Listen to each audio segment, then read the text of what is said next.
First, add some water, and then add a spoon salt to the tank. Then turn on the machine. After 10 minutes, it will be generate sodium hypochlorite spray. The disinfection range covers 20 square meters.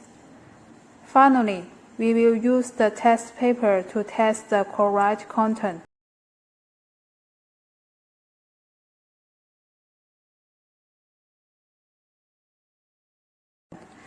Through the comparison color card, the chloride content is about 150 mg per liter.